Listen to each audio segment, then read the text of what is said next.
Shalom. This is part 2 of the shir on שבועה, שאינה ברשותו, meaning Rav Huna's obligation that a shomer who lost or the animal died or whatnot, what he was watching, he can't produce for the owner, and instead of taking an oath, the shomer agrees to pay.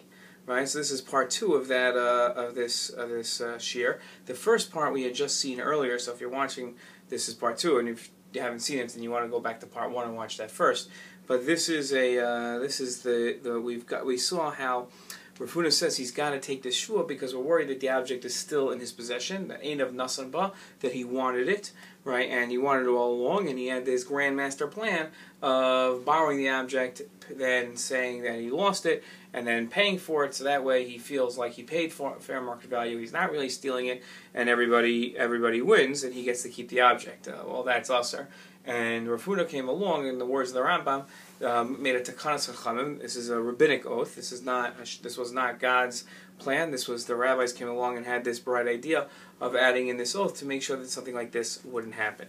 Now, the question we have a couple of questions on this. The first question we have is past the obvious. The obvious role of this shvua is to ensure that the shomer doesn't keep an object. That's obvious.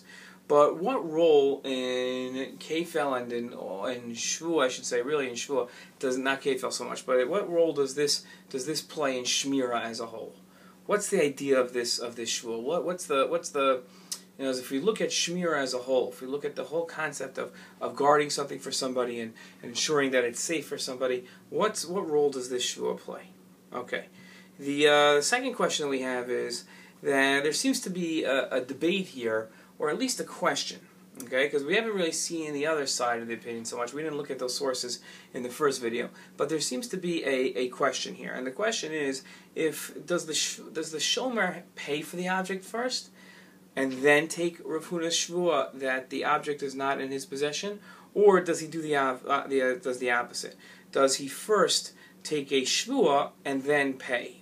That's the question that we have. Which one goes first? Okay. The second question, the next question that we have. Okay, that seems to be a debate, right? Which one does he do first?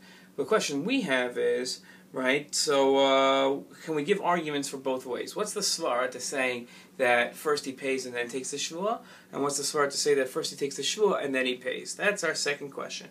Our third question is, how does which you do first, pay or take Rav Huna's shvua, how does that define the shvua as a whole?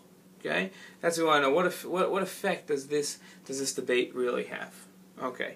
So let's look at let's try to answer our questions. First, what's the svara to say that he takes the oath first and then he pays?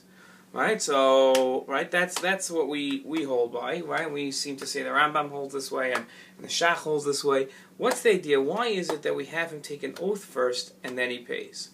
Now, what we saw was the Shach seemed to give somewhat of an explanation, but let's blow this explanation up. Let's really understand it well. Let's really delve into its complexities.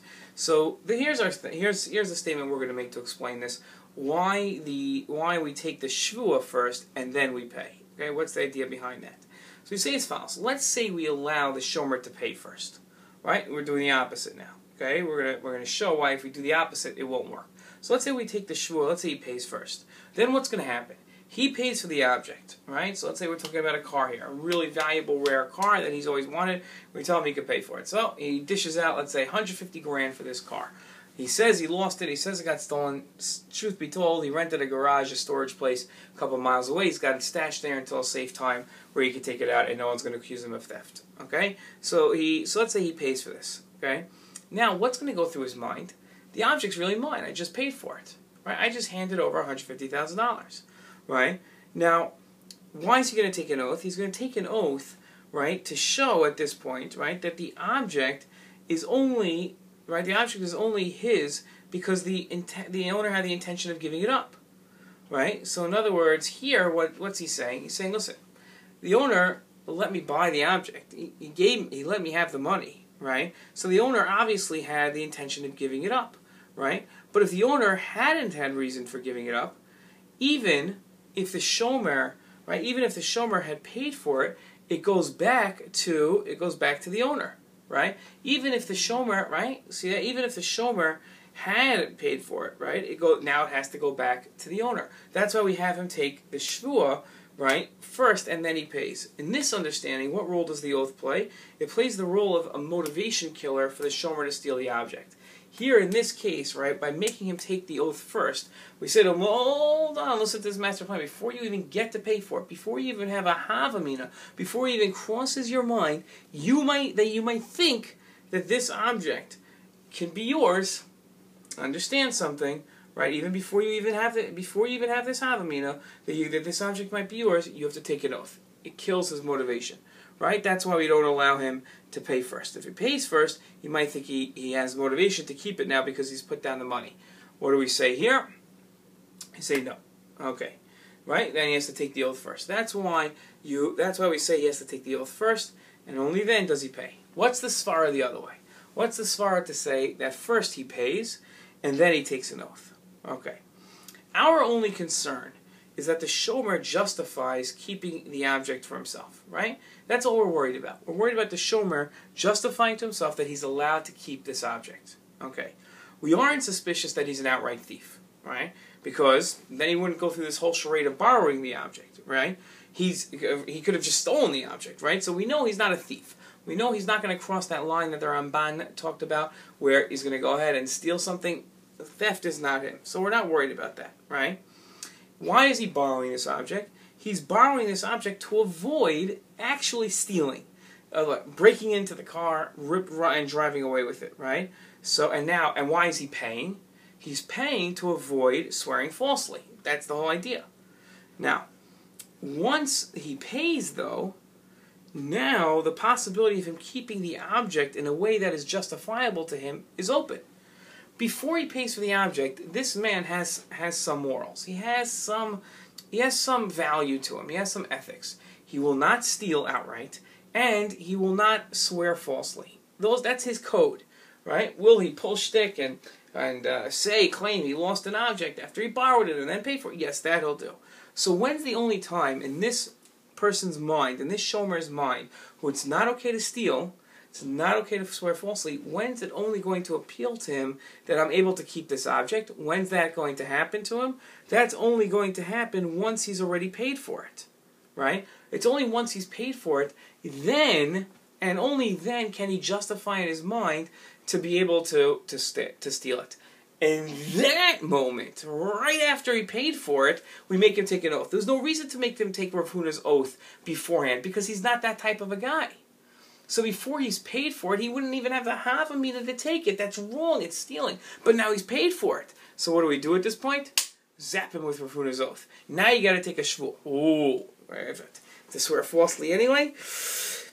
I'm not doing this. I'm giving it back. So the only reason why we would have him take Rav Huna's oath is because he's already paid for it. If he hasn't paid for it, there's no reason to have him take Rav Huna's oath because he's not going to steal it in that case.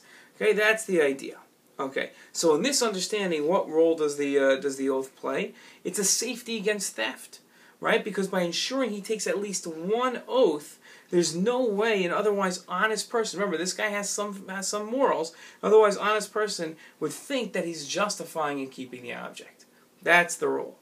Rav Huna's oath, right, altogether, Rav Huna's oath ensures that the payment of Karen to the owner isn't a perversion of the system. Let's say that one more time.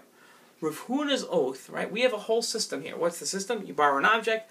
If you lose the object, you got to take an oath that you weren't responsible for the loss. That's the whole Rav Huna's whole concept. So Rav Huna's that's the whole concept of our Mishnah and our whole concept of Shmira. Rav Huna's oath ensures that the payment of Karen to the owner will not pervert the system as a whole. Because if somebody comes along and says, I got the master plan on how to steal something, I'll simply use the Mishnah of Amafke to do it. I'll borrow it, I'll claim that I lost it, and then I'll be able to keep the object in a justifiable way. What Rav Huna's oath does is say, you can't do that, right? Because you might have this conniving idea in your mind, but we're going to stop you.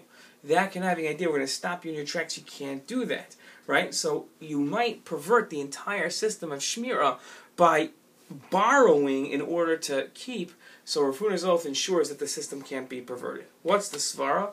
Here's the svara. You ready for this? Fasten your seatbelt. Here it is. The svara is as follows. There's two ways of understanding this oath. It's either a motivation killer for the shomer to steal the object, right? Or it's a safety against the oath. Rav Huna's oath ensures that the payment of Karen to the owner isn't a perversion of the system. Should we do it one more time? Two ways to understand this oath.